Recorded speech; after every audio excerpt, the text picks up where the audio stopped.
I have reason to believe that I was born in Hardin County, Tennessee, near the community of Nixon, on May 28, 1890. When I was 10 years old, my family moved here to Iuka, Mississippi. I have been blessed with a good community and also with good health. You might see him walking anywhere. He's liable to be on the streets up here downtown, in Iuka, out on Pleasant Hill Road, in front of the shopping center. Anywhere!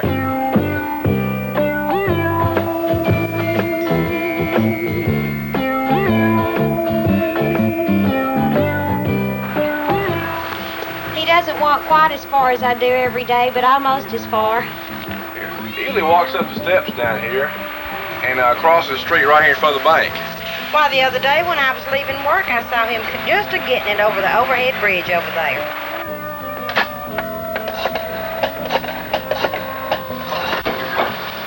Sure, I see him walking past once a day, sometimes twice a day.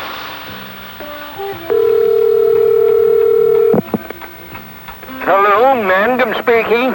Mr. Mangum, it's almost time for the walkathon this year. We certainly want you to be a part of it.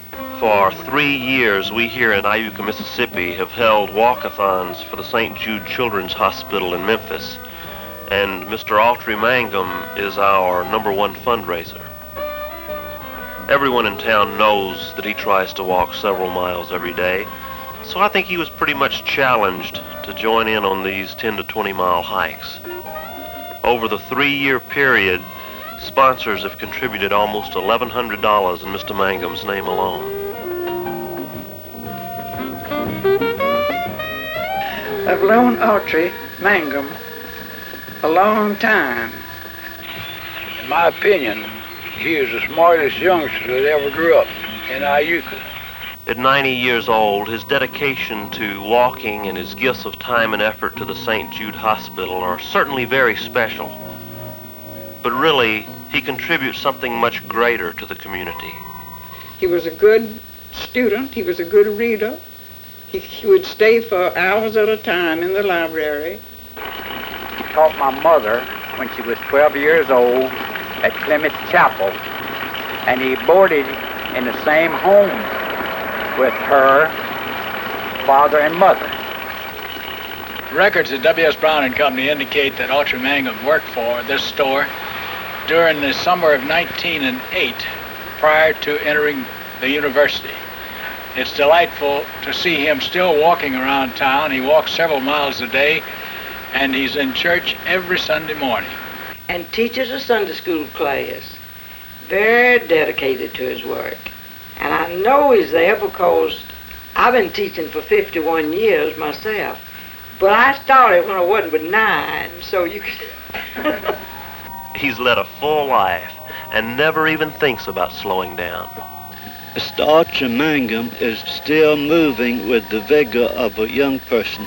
He is a worthy example to the rest of us not to give up, but to keep going and making every day a superlative effort. And that's it. He just never stops. I know it's an old cliche, but to him there's no project too big and no time like the present to start it. He wrote a history of our community after he was 80. He called it Down Memory Lane, and it's just filled with colorful stories about Iuka. When I was a boy, that room up there at the top of those stairs was the Opera House. And I clearly remember a night there about 1901 when the great evangelist Sam Jones had to stop right in the middle of his sermon because of a tremendous rattling turmoil outside. When it finally ceased, he said, "If I lived in this town, I would move either the Opera House or the railroad." That sense of accomplishment that must come with writing a book seems to me would be enough to last a lifetime. I guess for most people it would be. For many years, Autry talked about building a log cabin. He'd always wanted to build one. He never got around to it until he was 88 years of age. He finally decided he'd better get it done. So he had the timbers cut, long oak timbers. Logs, most of them weighing 250 to 300 pounds. His idea was to to do this by himself, which he accomplished.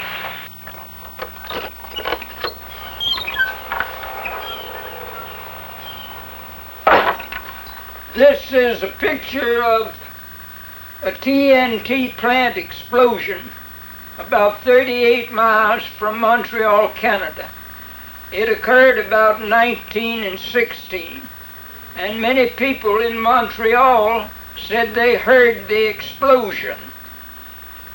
I know it was a terrible one because I was inside of the plant fence when it started, though it didn't take me long to get nearly a quarter of a mile away. He's done many things, and experience is the best teacher, but it's also something to be shared. Archie William Mangum is one of the most remarkable men that I have ever known. He has set an example for the rest of us who are younger in both spiritual, physical, and intellectual life. If I were 90 years old, I'd probably be thinking about all those things I've seen and done during my life. But Mr. Mangum, he's thinking about all those things he's going to accomplish tomorrow.